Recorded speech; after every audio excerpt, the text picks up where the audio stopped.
The new Lloydminster Nissan has moved into the Big Blue Building on Highway 16 West, formerly known as Border City RV. Shop in comfort with over 100 new and pre-owned vehicles all inside our giant showroom. This is the largest and the longest indoor sale in the history of the Border City. Sales and service all under one big roof. Come check out the massive savings in this massive building.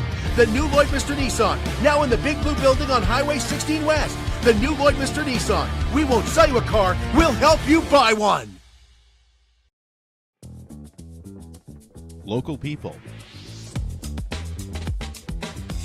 Local news and events.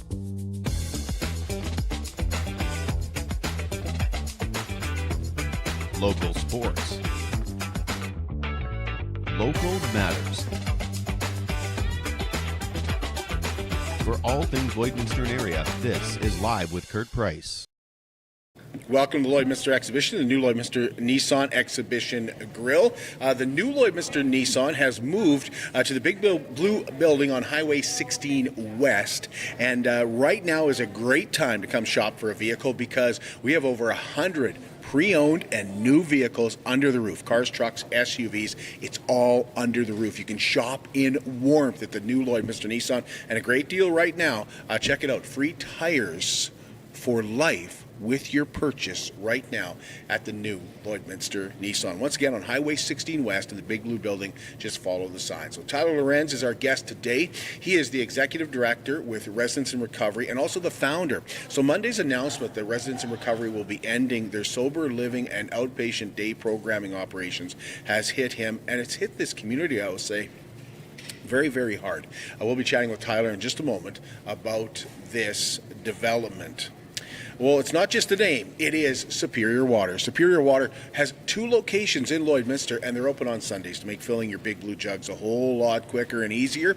If you want great tasting water right from your tap, you want to make it super easy, call Superior Water. Ask about their under-the-sink reverse osmosis, 780-875-6636. They'll fill you in on those systems. I drink Superior Water because I like the taste. I believe it is superior. Superior Water, open on 57th Avenue, Monday to Friday, 8 to 6, and Saturdays and Sundays, 10 to 5, and don't forget they have a coin-operated location that's right beside 7-Eleven, and that is located just off Highway 17 South. No ace drawing here last night at the new Lorenz Nissan Exhibition Grill, but last night's weekly winner took home close to $3,000. Not too shabby for the first week of January, and it's going to be busy here this week at the Lloydminster Exhibition. My goodness, there's a lot going on. We'll get to that in just a moment, but the jackpot starts today at $70,432, and there are 34 cards remaining in the deck. Tickets start at just $10 each, and this, as I say, very busy place this weekend. If you're out here, just pick up your tickets. You can also e-transfer or purchase by credit card. For more information, go to lloydx.com. The Lloydminster Exhibition hosts the 3rd annual Cattleman's Call here tomorrow and on Saturday. Graydon Kay is the chairman for Cattleman's Call, and he told us that the industry is in great shape right now to start off 2024. Graydon. It's really good. It's so positive. We sold calves this fall for the highest we've ever sold them. Cull cows were the same way, and forecasting into the spring here, it'll be interesting to see what these bull sales do. We're kind of just slowly easing into the bull sale season, but if it's anything like the commercial cattle markets were in the fall, I think it's going to be a really, really fun spring sale season. Has that translated into higher numbers here at Cattleman's Call? It has, actually, yeah. Entries are up quite a bit, and Dana has the entry numbers here, but we're looking at 53 entries in the halter show, 22 pens entered in the pen side, and then so 53 halter cattle, 27 exhibitors, 22 entries on the pens of 16 exhibitors. So those numbers are way up from years previous, and that gets us really excited because this barn we have, it's set up here now, and it's nearly sold out. Cattleman's Call is open to the public, and if you want more information, you can go to lloydx.com or check out our show from Tuesday. Tickets are still available to see Dr. Jody Carrington and Ty Smith at the Gold Horse Casino for 2 shows this Saturday afternoon and Saturday evening, and that's presented by Synovus and the Lloydminster Regional Health Foundation. The message will be strength in unity, and you can pick those tickets up at eventbrite.ca. Danielle Smith is coming to Lloydminster. She's going to be here on January the 27th for a luncheon at Rolling Green fairways. Doors open 11:30. Lunch is at 12:30. Tickets are $225 each, and that comes with a tax receipt. For tickets, go to unitedconservative.ca. And we're going to stick with politics. There are an incredible 8 people vying for the open seat on Lloydminster City Council that was vacated when Aaron Buckingham became the fire chief. Advanced polls for the by-election will be open on February 3rd, with a by-election day beginning Saturday. With a by-election day on February the 13th. Shouldn't say starting. It will be February the 13th. Now, speaking of Lloydminster City Councillor, Mayor Gerald Albers will announce next week what his intentions are for the November municipal election in Saskatchewan. He is going to do that on January the 18th, which is Thursday already. We're almost halfway through January. Can you believe it? The Aztec Safety Challenge, presented by Wild Rose Pump and Compression, begins today at the Lloydminster Golf and Curling Centre. Teams are on the ice right now. 2 local rinks, the DeConnick Smith and Armstrong rinks, are competing along with the biggest names in curling like Botcher, Gushu, and Dean, just to name a few of them. And Ryan Dice with Team DeConnick Smith told us that there will be no home ice advantage. The surface itself has totally changed. Like there's it's just more crisper. It has some qualities to arena ice type feel, that's for sure. And then they sand the rocks, which is not new. Like Lloydminster's had sanded rocks before, which that means usually you get an extra curl. That has happened for us before in the past, but it's mainly the surface it's definitely more crisp than what usually is. So that will be new to especially myself in this club where I normally curl every week, but I'll have 0 home ice advantage going into this week. So, Is it brighter?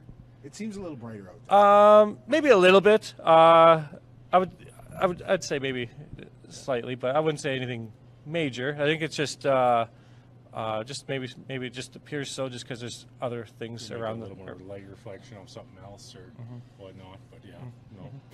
Check out our show from last night. We remind you that you can get those shows wherever you get your podcasts, and of course right here on our Live with Kurt Price Facebook page. And if you're looking for the curling, it is going to be live streamed, and there is a Synergy Credit Union family free drop-in here at the Lloydminster Exhibition. I told you this was going to be a busy place.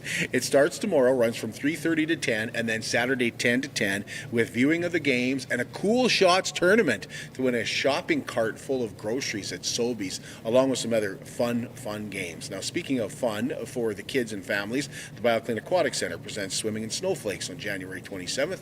2 times available to purchase tickets for that as well. There'll be decorations, a DJ with lights and hot chocolate and crafts for the kids as well.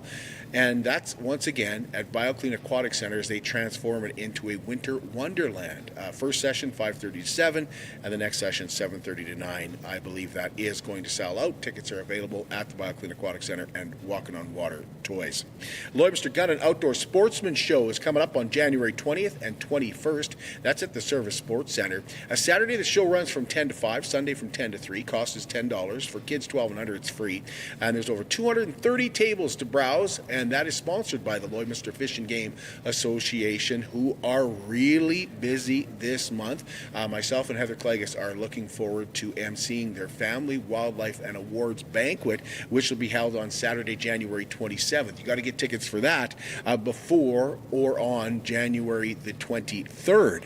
Magic Ben is going to be performing this year, and the meal at the Wildlife Awards Banquet is out of this world. It's a meal that you won't get anywhere else. It's always absolutely fantastic. So get those tickets at Wildside Outdoors or call Dwayne at 780-808-6420. BioClean Disaster Services is a local company that is committed to you and your family and getting you back to where you were before your disaster, whether it's wind, fire, or a flood, or asbestos contamination, drug cleanup. They are going to help you out. BioClean Disaster Services knows how to help with the anxiety and the tension, and an easy way to do that is just not causing any more, keeping you up to date with where your rebuild is at.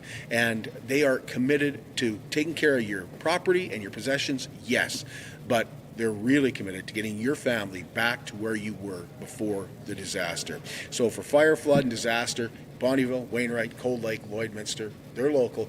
Give them a call at 1-833-246-8326. Well, as I mentioned, Tyler Lorenz is here. We're going to take a break, and when we come back, we're going to get into something that the community has become very upset about. You only need to look at social media for a couple minutes to realize that the ending of some of the programs at Residents in Recovery has upset this community. And we're going to have a talk with Tyler Lorenz, the founder and executive director with Residents Recovery, in just a moment about exactly that. At Lloydminster and District Co-op, membership matters more. Because being part of a co-op means you're connected to something bigger than yourself. From long-held legacy by those who built our communities to people you call family, friends, and neighbors. When you're a Lloyd Co-op member, you're an owner in a local business that prides itself on purpose alongside profit. You earn cash back, you help support causes that matter most, and you're building a better way of life for the next generation. Membership matters more. I'm Brian Zinchuk of PipelineOnline.ca. I used to be a pipeliner, and I've spent the last 15 years reporting on energy in Saskatchewan. PipelineOnline.ca provides comprehensive coverage of light oil, heavy oil, lithium, helium, power production including coal, wind, solar, geothermal, natural gas, and nuclear. There's a lot happening in Saskatchewan's energy sector, and Pipeline Online is there for all of it. No one else comes even close.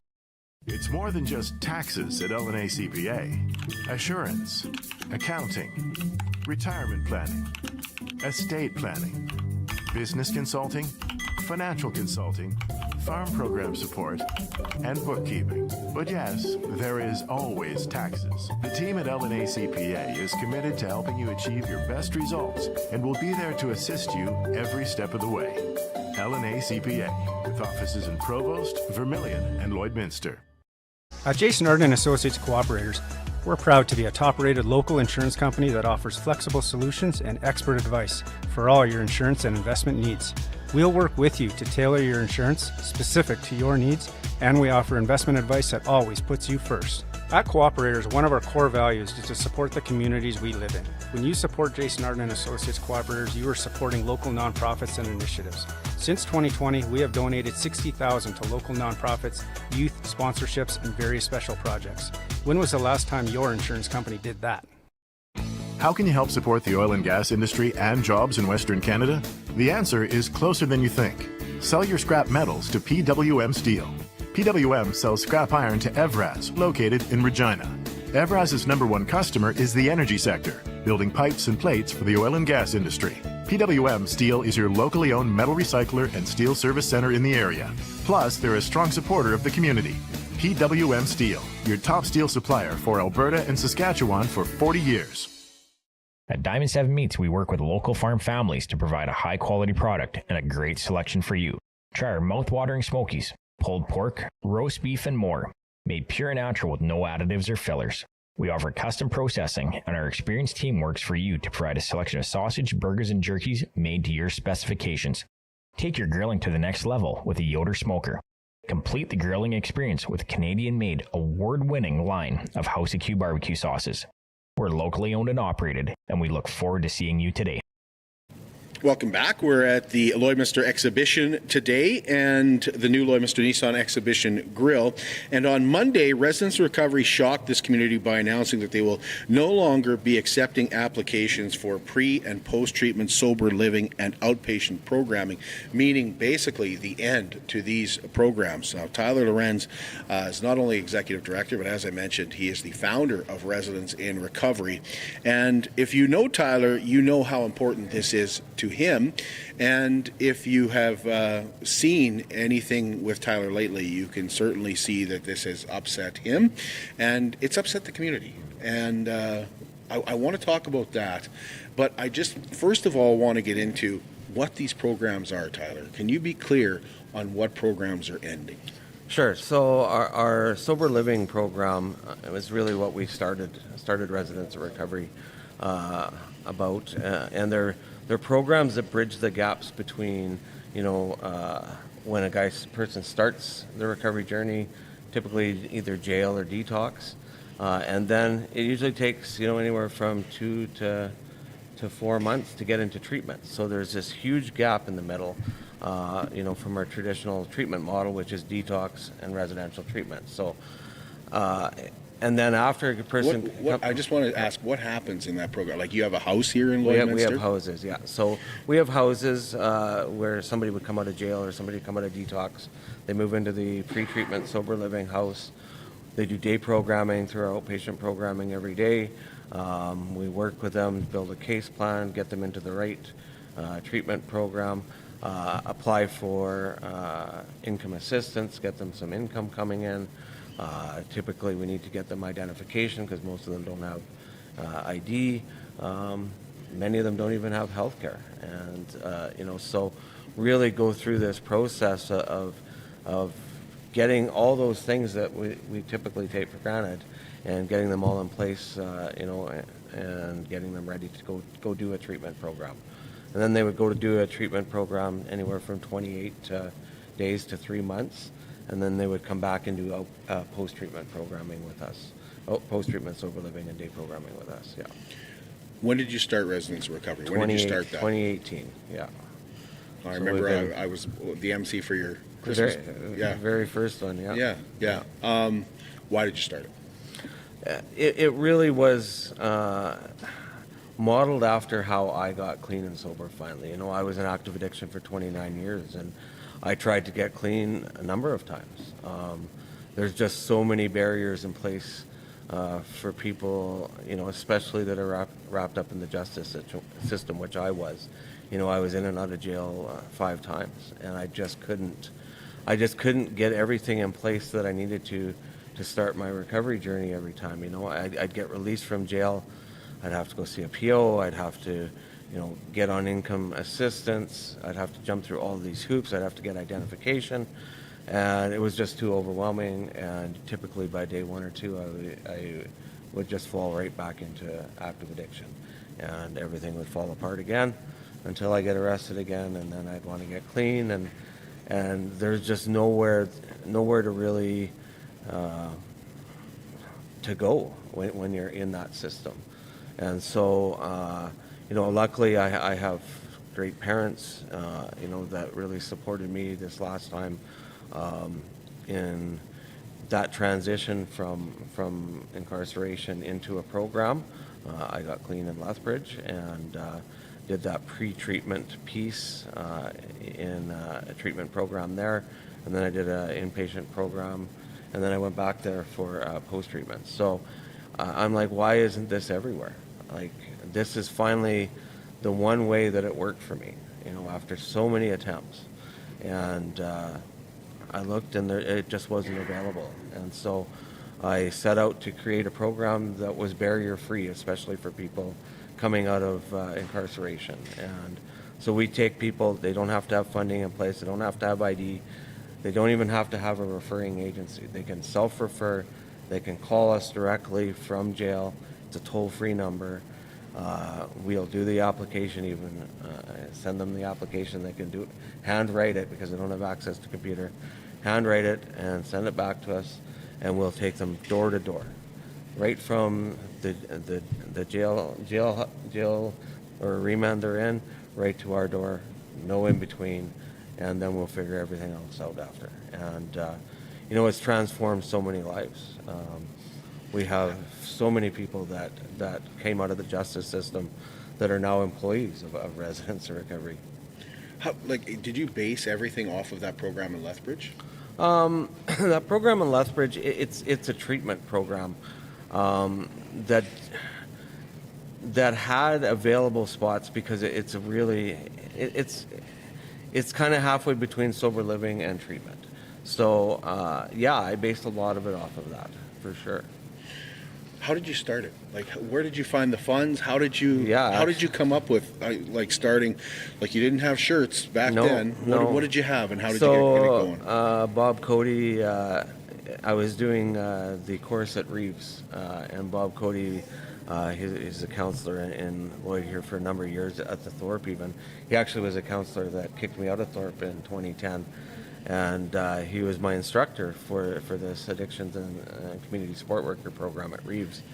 And, you know, I kept talking about this idea I had. And he really pushed me to make it a reality. And he connected me with a few other people in the community. Serena Campbell-Barnes, you know, our clinical director, Amir from Lloyd Drug Mart, and we really got it going. Richard Klinger gave us the first $10,000 through the Health Foundation to get it started. What did you have, one house? We had one house. I actually lived in that house with 5 other guys, and yeah, I did all the programming myself. We eventually hired another staff. We got a couple more houses going, a female house and another male house, and it just grew from there.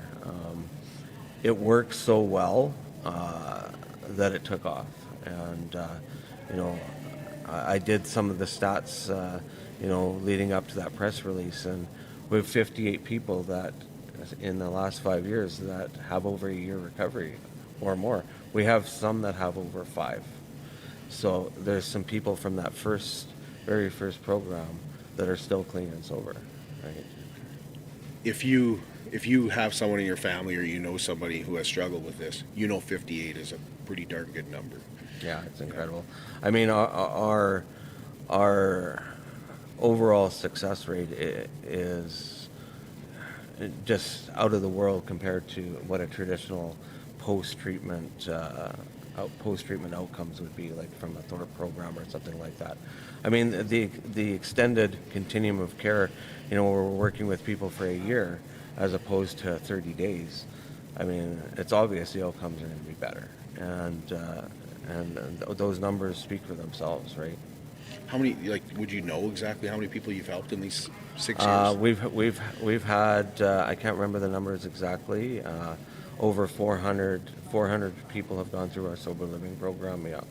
When it started to take off, Tyler, how were you funding it? Was there government grants? Was it all donations? What were you doing? How were you growing it? Yeah, it was a combination of. We eventually got government funding from Saskatchewan government for some of our Saskatchewan sober living beds.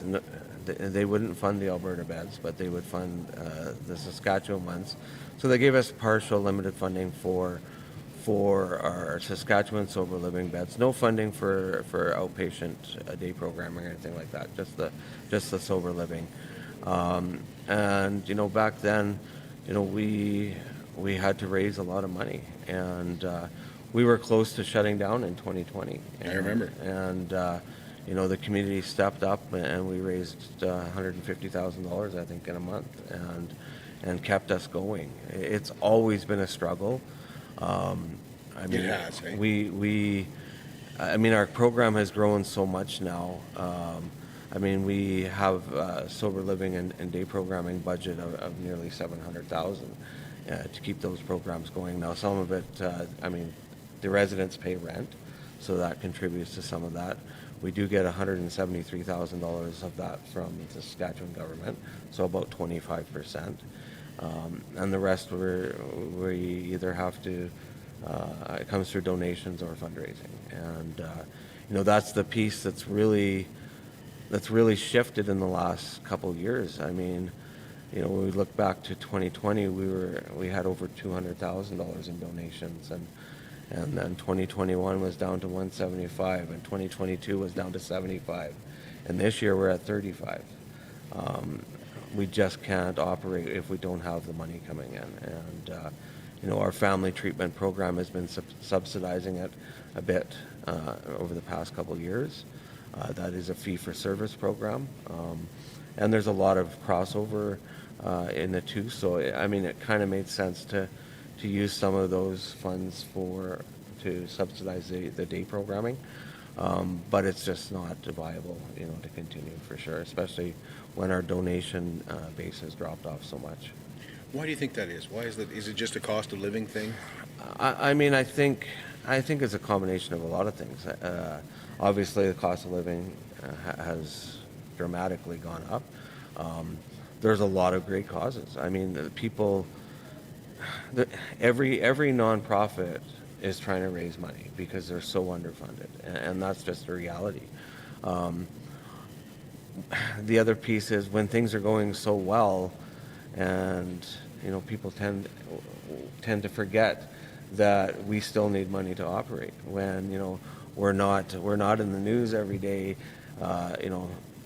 struggling or calling for, we don't have all the unhoused and that attention, and we don't have advertising dollars. Yeah, I mean, there's some great causes that need our immediate attention, and people tend to direct their money at those things. And I mean, it shouldn't be up to the community to pick and choose which programs they need to have funded and not. I mean, this is a government responsibility. This is a provincial government responsibility. They keep saying that they're looking for to create a recovery-oriented system of care, yet they're still focusing a lot of their attention on the old treatment model of these brick-and-mortar buildings. I mean, the Alberta government's spending hundreds of millions of dollars in building new facilities. I mean, all we are asking for is a couple $100,000, and we could have continued operating. Not the case, right? I mean, their attention isn't, their idea of recovery isn't on what we're doing. Were they funding it? How much was Alberta funding for? Alberta has never given us never given us any funding for it. Okay. Yeah. So, when did you know you were in trouble? We knew we were in trouble. Well, we've known we're always in trouble a little bit. It was always manageable, but I mean, really, this year when we didn't have any of those donations, that donation base come through, I mean, things got pretty dire, in the fall. We notified, both ministries, and we've really been trying to look at other options. We notified the city and ministries that this was a likely outcome, early December. Nobody other than the mayor really stepped up and was seeking any solutions. Mayor Alberts has been working hard, lobbying governments to really figure this out for us, but unfortunately hasn't got much of a response from either government. So, I mean, it kind of came to the point where, well, if we can't even engage the ministries in a solution at this point, the board really decided that they didn't have a chance. I mean, we just had to make that hard decision before we lost everything. I mentioned that this has shocked the community. Yeah. I want to read you something here that is one of the reasons that this has shocked the community so much, okay? Yeah. This was on your Facebook page. Okay. And this is in 2023. This isn't like 5 years ago, 6 years ago, or anything like that. This is on your Facebook page last year. Today, our one-of-a-kind program received the Alberta Justice Award for Emerging Excellence, citing the contributions we make in keeping our community safe by providing jail-to-door recovery options for those struggling with addictions and criminal activity. Residents in Recovery received an award from the Government of Alberta for a program that they've decided not to fund. Mm-hmm. What? I mean, that's how frustrating this is. I mean, our program has been recognized. That's from the Ministry of Justice. By so many other ministries, Ministry of Social Services, Ministry of Justice, Ministry of Family Services. Our program is recognized by so many other ministries. We can't get any engagement from the Ministry of Mental Health and Addictions. After numerous attempts, to even have them come check out our facility over the past 5 years, they've never done that. And it's frustrating. It's frustrating when we know we have something really good, and everybody else knows we have something really good. The one department that really just needs to look at it and see that we have something good refuses to engage. It's so frustrating. Yeah, for sure. That 25% that was being funded by the Saskatchewan government, is that gone too? Well, we're gonna, for a period of time, we're gonna keep some post-treatment houses. We have I think 11 people that are currently in treatment programs that are expecting to come back to residence or recovery, and we don't want to jeopardize their journey, especially after, many of them have been on this path for 6 months or more. So we're going to keep two of the houses for post-treatment. I mean, there's no intake, but those that are already in our system, we'll move them into those houses. So hopefully the Saskatchewan government will continue that funding. You don't know yet? I don't know. They still haven't engaged in any conversation since any of this started. So I'm not really sure where they stand. Yeah, I mean, I hope they would continue to do that, because if they don't, if they pull our funding, the likelihood of us being able to even support those individuals would probably go away. So hopefully they see the value in keeping, those Saskatchewan residents at least on their path. Yeah. You mentioned Gerald Albers has been an advocate for this. Anybody else on the local level that has that you've reached out to, or anything, or anybody? Yeah, I mean, Gerald, obviously our board's been working hard, but Gerald, has really been a strong advocate for us in a number of ways, and really, trying to get that conversation going and letting both ministries know that this is going to be a huge hit for the city. I mean, we had a couple relapses, early this week as a result of the news. One of those individuals is probably going back to jail. We take a third of our 120 residents every month, or every year, come from the justice system. Another third comes from the shelter system. We've taken we take probably 40 people out of the shelter system every single year. So this is 40 more people that are going to be homeless every year, 40 more people that are going to be still in jail every year, that have absolutely nowhere to turn in this community. I just want to go back. You said you had a relapse. Is that from saying, hey, we can't keep you here anymore, we're going to send you here? We didn't even get the opportunity to engage in those conversations. We let them know, we let everybody know Monday afternoon. By Tuesday morning, there was a couple relapses, and they're scared. They're scared. I mean, their world has turned upside down, right? Both of them had been in our program before. Both of them, were very vocal about how important this program was to their recovery, and even though they didn't get it the first time, lots of our individuals don't get it the first time. They have to come back. They have to, learn from their mistakes. And, both of these individuals had been in our program before, and without this safety net being available anymore, neither one of them were ready for treatment.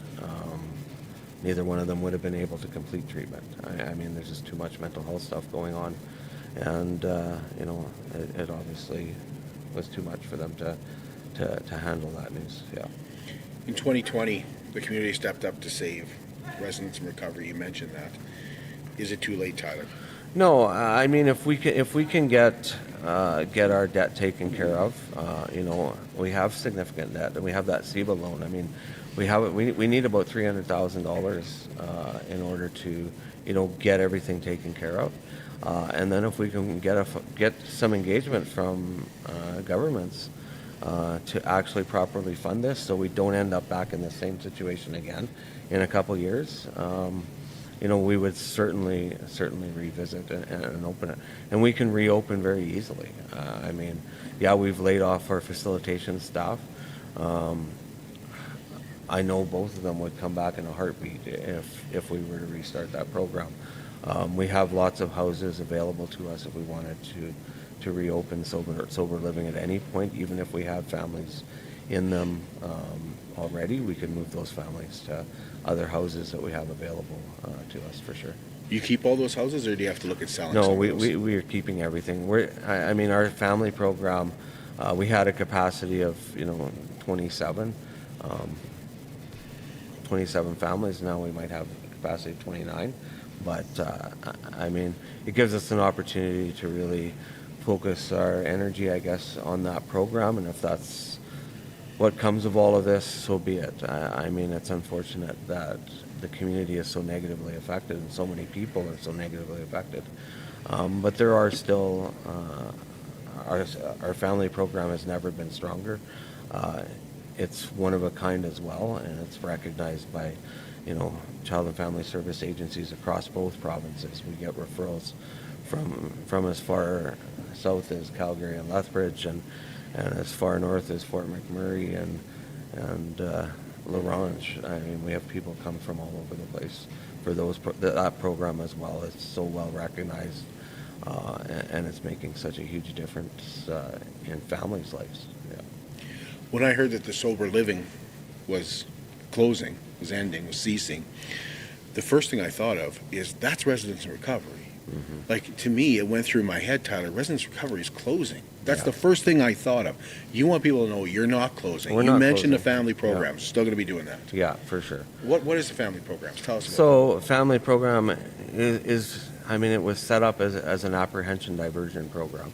Where children are at risk of apprehension by the system, gives them an opportunity for mom to get into recovery with her children, rather than having to have their children taken away, put in the system. Then mom is supposed to go do a treatment program and do all of this stuff in order to get her children back. We don't see that as a proper way of doing things. Mom should retain day-to-day care of their children in a supported living environment. I mean, the Family Healing Center is staffed 24/7. Mom gets to keep her children, start their recovery journey, and the children need attention too. Putting children into a group home or foster care isn't helping the children at all. Those children have been traumatized as well, and they need care and attention, and they need to be able to feel safe, and they need to do some therapy themselves. And we work with the entire family unit to heal the entire family, and it's a long-term program. It's a 9-month program. Most traditional programs again would be mom go to treatment for 30 days, come back, get her own place, get her kids back, and everything's good. It never works out that way. Many of these mothers haven't really parented properly their entire life. So a lot of skill development there. It is a program that does require funding through First Nations agencies, so it is strictly a program for only First Nation mothers and families. So, it's a really cool program.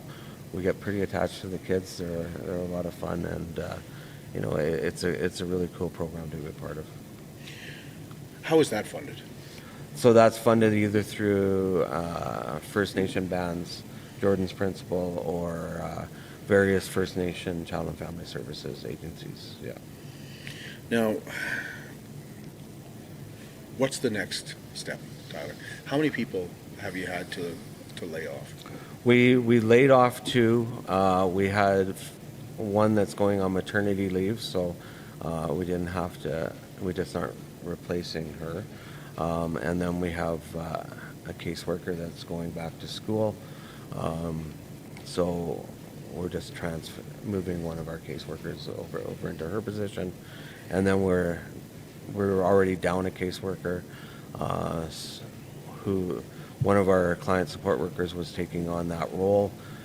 She's unfortunately not able to move up, so she'll be staying as a client support worker, and one of our other caseworkers from Sober Living will be going into that role. Any provincial funding for that? No. Have you asked? We've asked lots of times. When I say have you asked, are you asking the government of Alberta? And when I think of government of Alberta, I think of AHS. That's exactly. I mean, it's Alberta Health Services. We've applied for every RFP that's come out and been turned down from Alberta. I mean, the big thing is mental health and addictions in Lloydminster is technically the responsibility of SHA. all services in Lloydminster are SHA responsibility here. Right. So Alberta really doesn't have any responsibility in this. Technically, they don't, right? And that's kind of been their go-to. We requested an increase to our funding, early this year, actually in January, because our funding agreement was coming up in April. And so we submitted a request for increased funding for all of the beds in Lloydminster, as well as outpatient day programming, because they stopped doing outpatient programming when COVID started in 2020. So they haven't had to offer outpatient day programming since, because we've been doing it. And so we felt, you guys should be contributing to that. It's benefiting all of your clients, not just the ones that we're dealing with.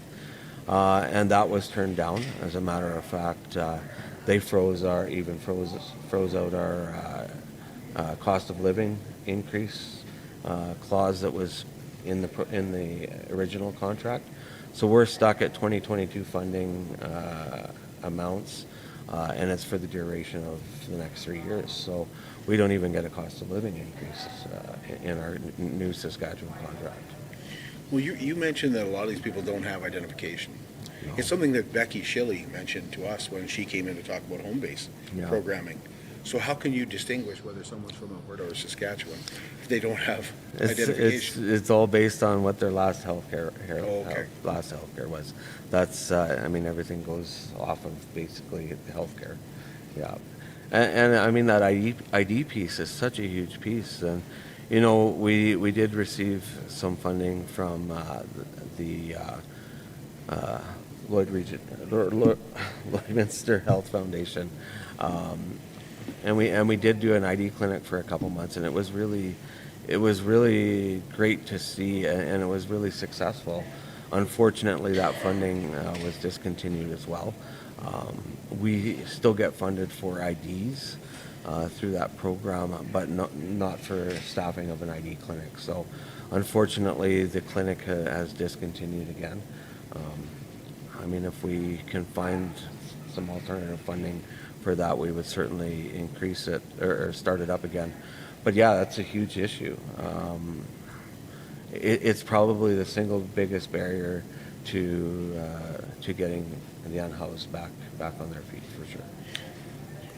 There's no more grants out there. There's nothing to apply for. We apply for a lot of grants, and we're pretty successful. I mean, that grant piece helps us with a lot of different aspects of our program. Grants are very specific in what you do, and there's no grant that you can apply for long-term funding of a program. I mean, grants aren't generally looking to fund your day-to-day operational stuff. They're looking for unique things, right? Yeah, I mean, we do apply for a lot of grants and do get a lot of grants. Well, I keep going back to that award from the Ministry of Justice in Alberta, and here's an award for something that you're doing that we appreciate, but we have no responsibility in funding. Yeah, that's one of the most disheartening things this week has been. We had a wait list. Well, we have a wait list of probably close to 100, and at least half of those individuals are currently incarcerated. And I fielded some of those calls this week, and had some of those people cry on the phone. There's absolutely no other program that they have access to, and so now they're stuck incarcerated, wanting to start a recovery journey to get out of this cycle of addiction and crime, and they have absolutely nowhere to turn. So basically they live out their sentence in jail, and when they're released, they have nowhere to go. And that's just the sad reality of our system. Our system isn't rational in any means, right? We have put these high expectations on individuals to get better, but we don't provide them the programs in order to do that. What can people do? What can residents of Lloydminster do? You mentioned 2020 when Yeah. you did a huge fundraiser. I take it you can only go to the well so many times. For sure, and I mean, I know things are tight, but obviously donations will help. And I mean, we are a registered charity, so there, you will get a tax receipt. I mean, we need to cover that debt. We need to get that CEBA loan paid off. We need to get CRA paid off. I mean, before, even if a funding agreement was to fall into our lap tomorrow, we can't do anything until those things are resolved. So we need to cover that, to get that debt covered first. And then, I mean, if you're not in a position to help us financially, write letters to your MLAs, write letters to the Minister of Mental Health and Addictions in both provinces. I mean, they need to see the value in the program, and they need to hear real stories about how it has positively impacted their lives, and they need to hear stories about how not having it might negatively affect their lives. For you personally, Tyler, how are you doing? I mean, it's probably been the hardest week I've probably had in recovery, for sure. Lots of tears. It's been rough. I cried with a lot of residents this week, and lots of fear. Lots of people really not knowing what's next for them. It's impacted a lot of people. It's been tough, for sure. I mean, this program, I don't know, things always just seem to work out, and it's kind of caught me off guard that it didn't just work out this time. There was no last minute savior like last time, to get us out of this situation. It just didn't happen, and it's sad that it's come to this. I need to focus my attention on keeping what we have going, because there's huge value in the family program, obviously, and hope that, at some point, governments will see that maybe this is something they should be looking at, for sure. Do you get a reason? Like, do they ever give you a reason why any governments at any level say no? Do you ever get a reason, or it's just no? They give you a politically correct reason, for sure. I mean, there are a variety of really broad justifications. Yeah. Well, I suppose the Alberta government, they've got to go to their residents, like they're taxpayers, and why explain we're funding something that is Saskatchewan based. I mean, I guess if you're looking for we're Alberta-based, actually. Saskatchewan's funding something Alberta-based. Something Alberta-based, yeah. You are in Alberta, that is true. Well, that's how confusing it gets in Lloydminster. Are you? We're registered, actually, in both provinces. Registered in both provinces? Yeah. But are you, do you feel like I'm a victim of this border running through the middle of the city? And I think that is a part of it, for sure. We're in this space between, a space of nothingness, And if we were probably all in Alberta, or, I mean, I don't think much would change if we were all in Saskatchewan, but if we were all in Alberta, I know things would be different, for sure. I mentioned Daniel Smith's coming, January 27th. Yeah. Any plans to go? I can't afford to go to it. Tickets are $225, but the community has stepped up so much to show their frustration about. I hope that some people go and talk to her. Absolutely, I'd love for her to hear how programs. I mean, Alberta talks about this Alberta model, and they're touting it, constantly in the news. I mean, the Alberta model.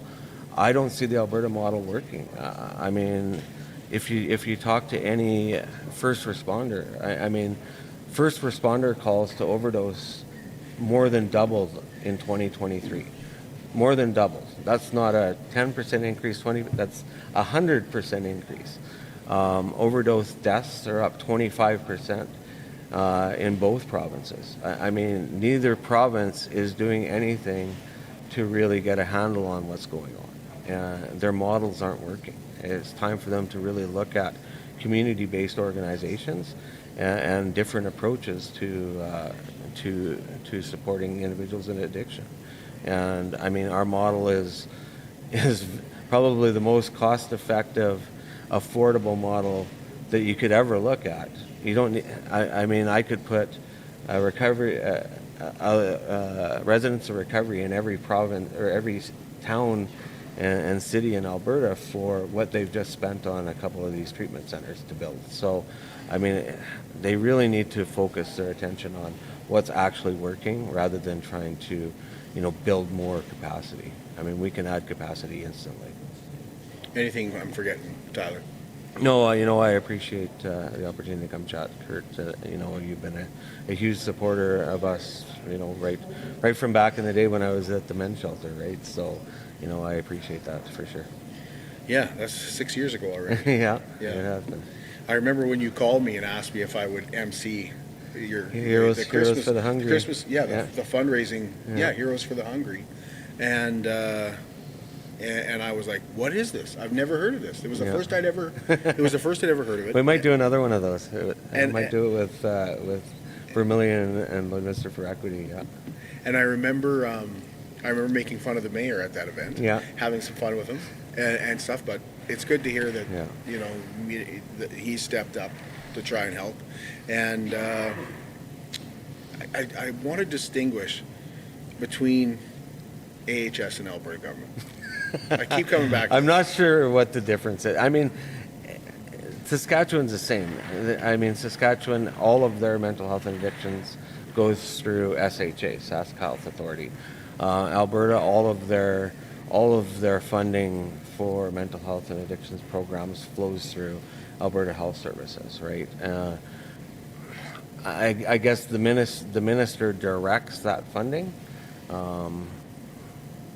But yeah, all of those services are provided by those other organizations. Yeah. We have a good relationship with Garth Rosewell. We'll try to bring him on. We'll certainly ask him about this. Yeah, for sure. Tyler, thank you for your time. Thank you. Yeah. We thank you for joining us. We will be back again on Tuesday, which seems like a long ways away. It does. Right now, but that's when we will be back with you. We'll be talking about a couple of programs here in Lloydminster as well, some events that are happening as well. That's Tuesday here at the Lloydminster. We'll be back at the Lloydminster exhibition.